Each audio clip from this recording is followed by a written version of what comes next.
खोजी टीवी की मोअज़्ज़िज़ दोस्तों, मैं हूं माजिद मलिक और आप तमाम देखने और सुनने वालों को अस्सलाम वालेकुम।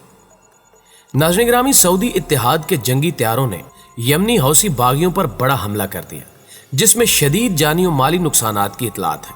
जिसके बाद यमनी हौसी बागियों ने सऊदी अरब पर ड्रोन से मिसाइल दाग दिए। घमसान की इस लड़ाई में किसका कितना नुकसान हुआ और आने वाले दिनों में अरब के हालात क्या रुख इख्तियार करेंगे, आज हम आपको इसी हवाले से तफसील फ्राहम करने की कोशिश करेंगे। जबकि इसराइल ने भी अमन मुआहदे की आड़ में अपना रंग दिखाना शुरू कर दिया है और अरबों को मजीद कमजोर करने के लिए खतरनाक मंसूबे बनाए जा रहे हैं। मुस्तकबिल करीब में क्या दुनिया पर तीसरी जंग मुसल्लत कर दी जाएगी? इस पर निगाह डालने से कबल चैनल पर नए शामिल होने वाले दोस्तों से गुजारिश करते चले कि पहले यूट्यूब के इस मुनफरिद चैनल खोजी टीवी को सब्सक्राइब करते हुए साथ मौजूद घंटी के बटन को भी दबा दें, ताकि हर नई आने वाली वीडियो की नोटिफिकेशन आप तक बाकायदगी के साथ पहुंचती रहे। नीज हमारी इन काफियों का सिला हमारी वीडियोस को लाइक करके जरूर दिया कीजिए।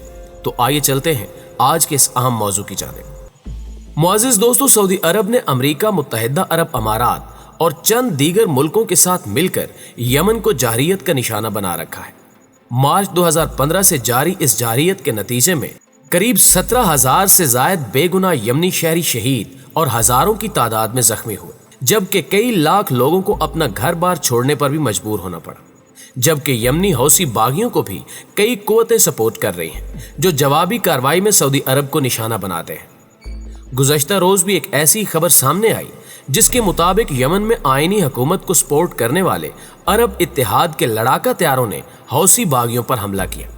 तफसीलात के मुताबिक हफ्ते को अली अल सुबह यमनी शहर सना के मशरकी इलाके में मिलिट्री इंजीनियरिंग के कॉम्प्लेक्स पर पे दर पे मुतअद्दिद हमले किए गए। सऊदी इत्तेहादी हौसियों के जेर इंतजाम बैलिस्टिक मिसाइल असेंबल करने और ड्रोन मिसाइलों के पुर्जाजात मुरतब करने के मराकज को बराह रास्त निशाना बनाया। इस हमले में मुतअद्दिद हौसी बागी मारे गए और कई जख्मी भी हुए।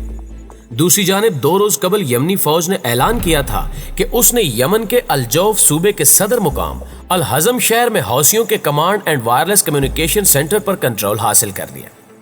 प्यारे दोस्तों, यमनी फौज की सरकारी वेबसाइट के मुताबिक अल-जौफ के सरहदी मुहाज पर ईरान की हिमायत याफ्ता हौसी मलेशिया की बाकियात का ताक़ुब जारी है। इस जगह को हौसियों के अनासे से पाक किया जा रहा है, जो फरार होने में मसरूफ है। कार्रवाई में हौसी मलेशिया के दर्जनों अरकान हलाक और जख्मी हुए और मलेशिया की मुतअद्दिद बख्तर बंद गाड़ियां तबाह हो गई। यमनी फौज ने गुज़श्ता हफ्ते एक वसी ऑपरेशन शुरू किया था। इस दौरान सरकारी फौज इलाके को मुकम्मल तौर पर क्लियर कराने और वसी रकबे को आजाद कराने में कामयाब रही। कार्रवाई में बागी मलेशिया को भारी जानी और माली नुकसान उठाना पड़ा। इस हवाले से यमनी मीडिया ने वीडियो क्लिप्स भी जारी किए, जिनमें अल-जौफ सूबे के महाजों पर हौसी मलेशिया की तबाहशुदा गाड़ियों और उनमें सवार अफराद को दिखाया गया। सऊदी इत्तेहादी अफवाज की जानिब से हालिया की जाने वाली बमबारी से मुतल्लिक यमनी फौज के तर्जुमान ने मीडिया बयान में कहा कि सऊदी इत्तेहाद के जंगी तैयारों ने सिना में फौज की इंजीनियरिंग कोर और नेशनल इंटेलिजेंस के दफातर पर भी बमबारी की है, जिसने हौसी बागियों को बड़ा नुकसान पहुंचाया। जबकि एक खबर यह भी है कि यमनी हौसियों ने जवाबी कार्रवाई के तौर पर सऊदी अरब के शहर अबा के हवाई अड्डे को ड्रोन और मिसाइल हमलों का निशाना बनाया। ताहम सऊदी डिफेंस सिस्टम ने इन हमलों को नाकारा बनाते हुए मिसाइल्स को हवा में ही तबाह कर दिया। अरब ममालिक की आपस की लड़ाई ने मुस्लिम उम्मा को खातिर खा नुकसान पहुंचाया है।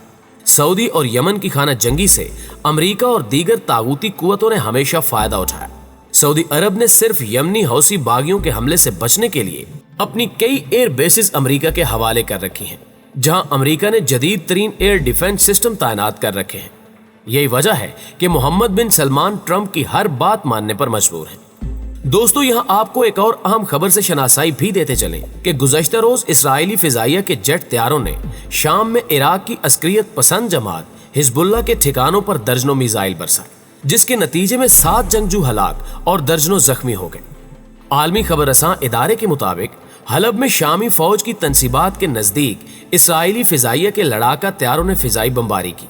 ये हमला शिद्दत पसंद तंजीम हिजबुल्लाह के ठिकानों पर किया गया, जिसके नतीजे में 7 जंगजू हलाक और मुतअद्दिद जख्मी हुए। शामी फौज की जानिब से जारी बयान में कहा गया है कि इसराइली तैयारों ने हलब के फौजी इलाके में मिसाइल दागे, जिनमें से अक्सर को फिजा में ही तबाह कर दिया गया। ताहम कुछ मिसाइल फौजी अड्डे के करीब गिरे, जिससे जानी नुकसान भी हुआ, लेकिन उस हमले में शामी फौजी महफूज रहे। ماہرین کے مطابق موجودہ حالات تیزی سے ہمیں عالمی جنگ کی طرف لے جا رہے ہیں اور ہم ایک بے حس قوم کی طرح صرف کھیل کود اور مذاق میں مشغول ہیں۔ گزشتہ کئی سالوں سے شام، عراق، لبنان اور کشمیر عالمی طاقتوں کے تختہ مشق بنے ہوئے ہیں۔ روز قتل عام ہوتا ہے اور دنیا کا کوئی ملک ایسا نہیں کہ اس کی مذمت کرے یا ان کے ساتھ اظہار یکجہتی کرتا ہے۔ مکار دشمنوں نے شام میں سنی اور شیعہ آبادی کو آپس میں لڑوا کر اپنے مفاد کی جنگ جاری رکھی ہوئی ہے۔ ایک طرف روس ہے جو بشار الاسد کا حامی بن کر باغیوں کے نام پر شام کی معصوم عوام پر قہر ڈھا رہا ہے، تو دوسری جانب امریکہ اور اس کے اتحادی ہیں جو کہ عوام کی مدد کے نام پر خوفناک تباہی پھیلا رہے ہیں۔ دہشت گردی کے نام پر شام کو مقتل بنانے والی دنیا کی ان طاغوتی طاقتوں کا بال بھی بیکر نہیں ہو رہا، اور اگر کوئی اس سے متاثر ہے تو وہ صرف اور صرف مسلمان ہیں، جبکہ عربوں نے تو اسرائیل کو بھی تسلیم کر لیا ہے۔ یعنی آنے والے دنوں میں اسرائیل بھی کھل کر شام، عراق اور دیگر متنازع علاقوں پر نہ صرف قبضے کرے گا بلکہ گولیوں اور بمباری سے مسلمانوں کو چھلنی کرنے کی جرات بھی کرے گا۔ ناظرین گرامی، متحدہ عرب امارات کا اسرائیل کو تسلیم کرنا کوئی نئی بات نہیں۔ اس سے پہلے مصر اور اردن بالترتیب 1969 اور 1994 میں اسرائیل کو تسلیم کر چکے ہیں۔ اگرچہ عرب امارات نے اسرائیل کے ساتھ تعلقات کا باضابطہ اعلان ابھی کیا ہے، لیکن حقیقت میں عرب ممالک کے اسرائیل کے ساتھ تعلقات بہت پرانے ہیں۔ خود اسرائیلی حکام اس بات کا اعتراف کر چکے ہیں۔ عرب ممالک کے ساتھ اسرائیل کے تعلقات کی دو وجوہات ہیں۔ حضرت علی رضی اللہ تعالیٰ عنہ کے فرمان کے مطابق دشمن کا دشمن دوست ہوتا ہے۔ عرب ممالک اور امریکہ اور اسرائیل ایران کے بڑھتے ہوئے غیر معمولی اثر و رسوخ کی وجہ سے پریشان ہیں۔ طاقت کا توازن مغرب سے مشرق کی طرف منتقل ہو رہا ہے، جس کے اہم کردار چین، پاکستان اور ایران ہے۔ اگر اسرائیل کی بات کی جائے تو 1982 کی لبنان جنگ اور پھر 2006 کی اسرائیل حزب اللہ جنگ اسرائیل کے لیے خطرے کی گھنٹی ہے۔ جس طرح ایران کی حمایت یافتہ حزب اللہ نے 2006 کی جنگ میں اسرائیل کو شکست دی، اس کو اسرائیل کے لیے ایک ابدی خطرہ کہا جا سکتا ہے۔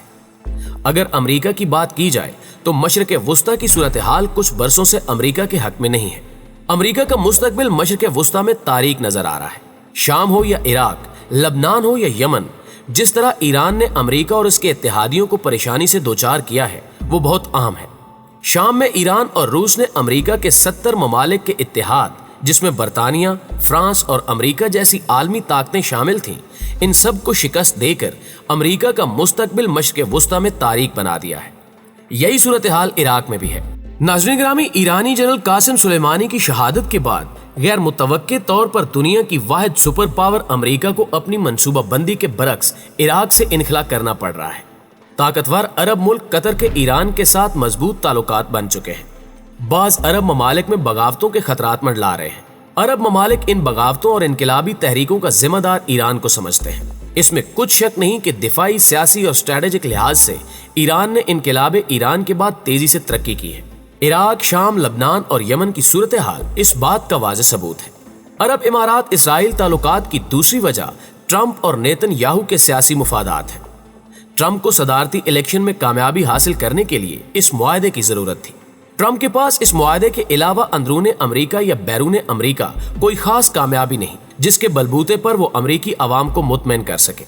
نسل پرستی کے پے در پہ واقعات کی وجہ سے ٹرمپ کی مقبولیت میں نمایاں کمی واقع ہوئی ہے۔ دوسری طرف اسرائیلی وزیراعظم نیتن یاہو کا اقتدار بھی خطرے میں ہے۔ رشوت اور بدعنوانی کے الزامات کی وجہ سے ان کے خلاف مظاہرے دن بدن شدت اختیار کرتے جا رہے ہیں۔ اس سے ثابت ہوتا ہے کہ مذکورہ بالا دونوں رہنماؤں نے یہ معاہدہ سیاسی مفاد کے لیے کیا ہے۔ یوں کہا جا سکتا ہے کہ یہ معاہدہ دیر پا نہیں ہے۔ اس معاہدے سے ٹرمپ اور نیتن یاہو کو تو فائدہ ہوگا، لیکن عرب ممالک کو کوئی خاص فائدہ ہوتا نظر نہیں آ رہا، بلکہ نقصان ہی نقصان ہے۔ جی تو پیارے دوستو، آج کی ویڈیو میں بس اتنا ہی۔